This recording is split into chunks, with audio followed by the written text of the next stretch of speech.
Эмгүү эмчилгээний шалгарсан аргыг 60 хоногт эзэмших ховрхон боломжийг танд олгож байна. Уламжлалт ангаах ухааны мэдвэл зохих арга техникийг онол практик дээр үндэслэж сурахаас гадна 16 наснаас дээш бүх насныхан суралцах боломжтой.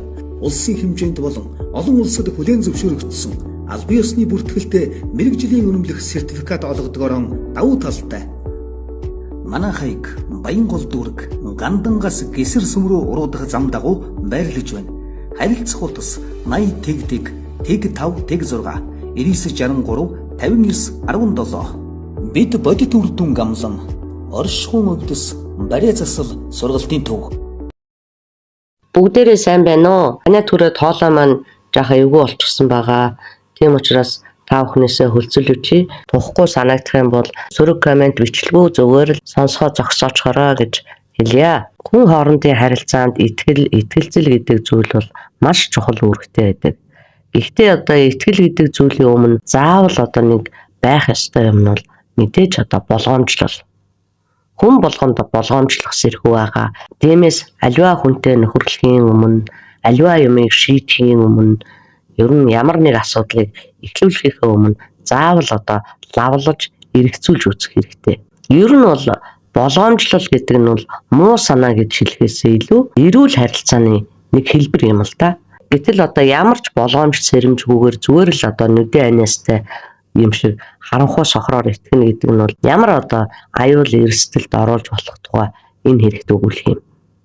Энэтхэгийн радиош мужид энэ хэрэг болсон. Торго бүс барааны салбартаа нэлээд амжилттай яваа бизнесмен Маниш Кодиан өөрийн эхнэр болон 2 хүү нэг охиныхоо хамт амьдардаг байсан.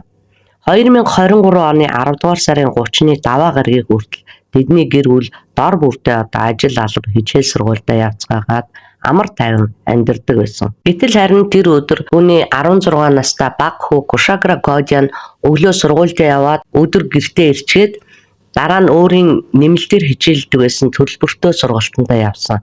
Энэхүү сургалт нь яг математик юм уу, хим физик ч юм уу гэдэг нь мэдэхгүй. Шинжлэх ухааны аль чиглэлээр ямар нэмэлт төлбөртэй сургалтанд явдаг байсан тухайд нь дуртайгүй юм байлээ. Тэгээ ер нь Кушагра хүү 7 хоногийн даваа гараг болгонд энэхүү сургалтандаа яваад орой 7 цагт гэртээ ирдэг байсан.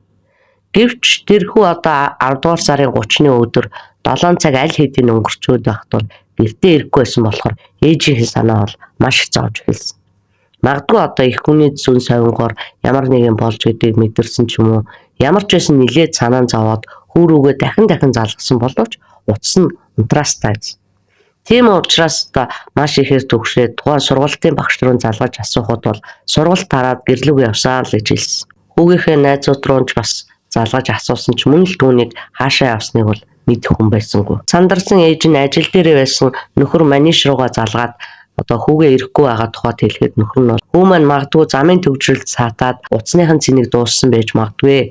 Тийм учраас тайван байж хэсэг харзнах хэрэгтэй. Удахгүй хүрээд ирэх баха гэж эхнэрийнхээ сэтгэлийг тайвшруулахыг оролдсон. Аавтаа ярьснаас хойш дахиад 1 цаг өнгөрсөн боловч Кодиа гэртээ ирэхгүй л байлаа. Ах эгч нар нь ч бас сандарч дүүрүүгээ залгасаар байсан боловч утас нь холбогдохгүй хэвээрээ. Тэр үед тэдний цонх нь онгорхой байсан бөгөөд санамсаргүй хартал цонхоор нь шийдсэн бололтой нэг захидал маягийн ихвэстэй цаас шалан дээр нь унчихсан байсан.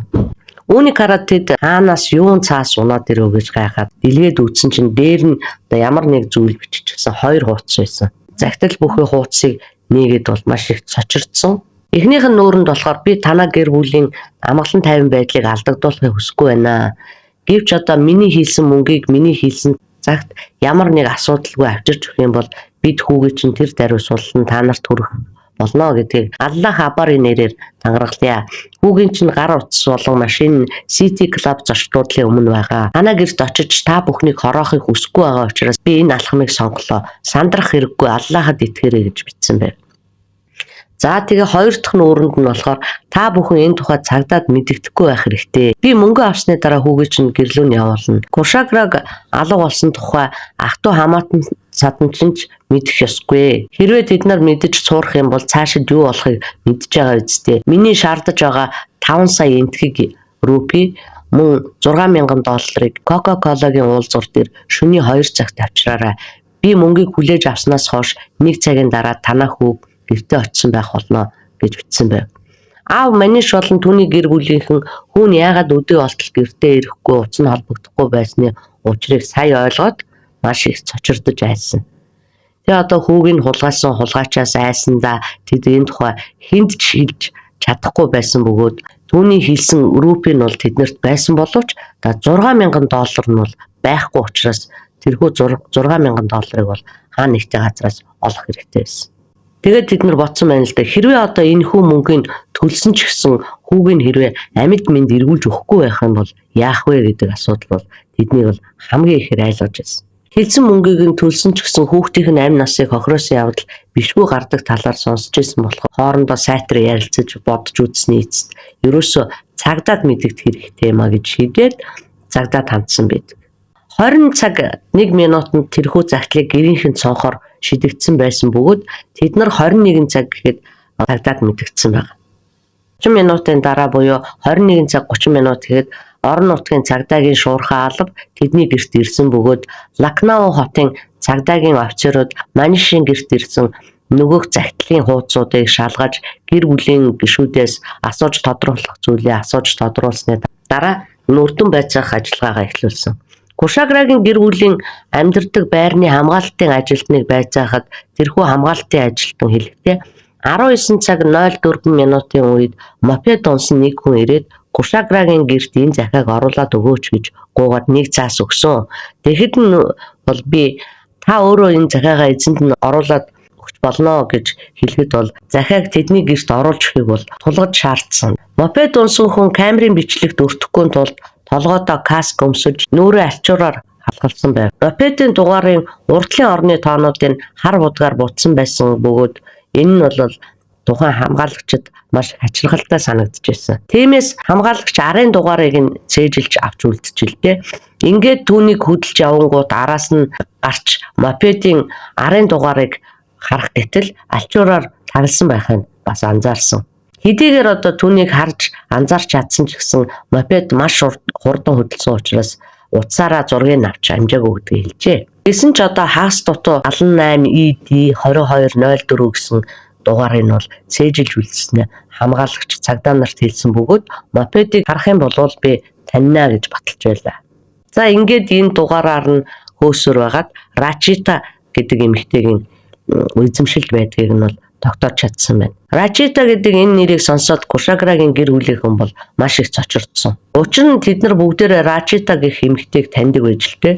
Ямар учиртай эмэгтэй юм бэ гэхлээр зэрэг Кушаграгийн явдаг нөгөөх төлбөртэй сургалтынх нь багш байсан юм байна. Кушаграгийн гэр бүлийнхэн энэ хэрэгт Рачитагийн аав ахын сэжгэлж байсан. Ингээд цагдаа нарын зөвлснөөр Маниш хүүгийнхээ багш Рачитагийн гэрт очиж нөгөөх мопедын талаар санамсаргүй байдлаар асуухад Рачита тухайн мопедыг найз Патын гадаа байгаа гэдгийг нь хэлсэн.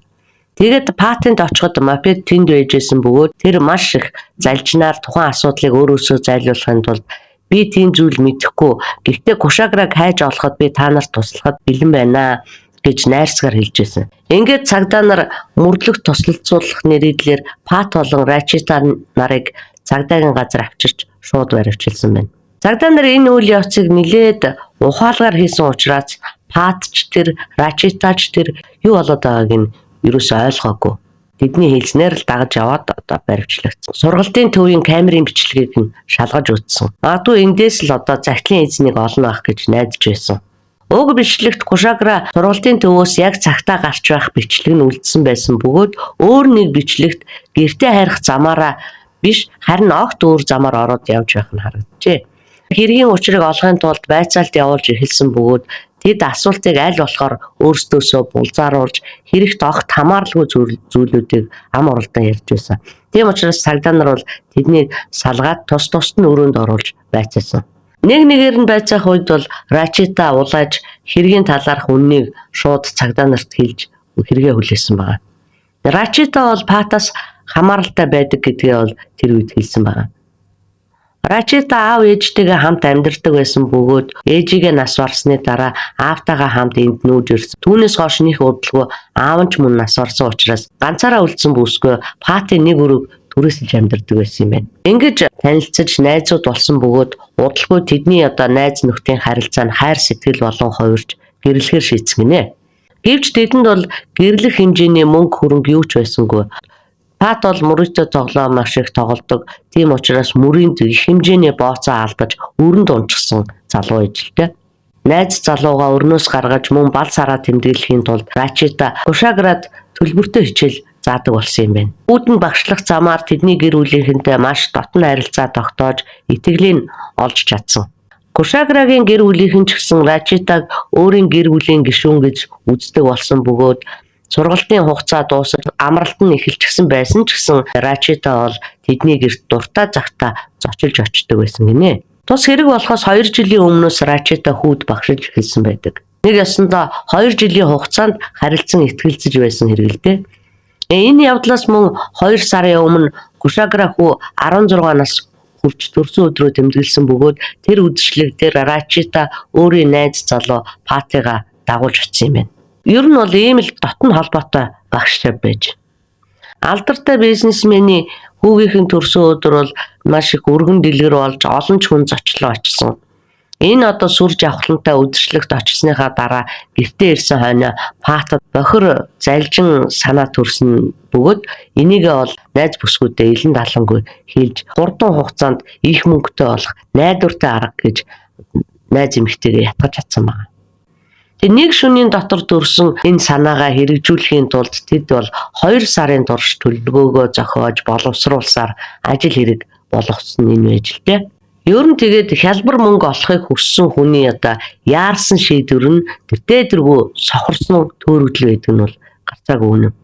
Хялбар бодолтой төөрөгдсөн тэд бол хэрэг болохоос өмнө машины үзэсгэлэн худалдаан дээр очиод үнэтэй машин захиалсан гэж байгаа. Тус үзэсгэлэн худалдааны менежертэй танилцаад тун удахгүй хэдхэн хоногийн дараа ирж захиалсан машинаа авнаа гэж бүр тохиролцчихсон байсан. Тэгээд ч зогсохгүй тэр хоёр бол бал сарын маш тансаг төлөвлөгөө хүртэл гаргачихсан байсан.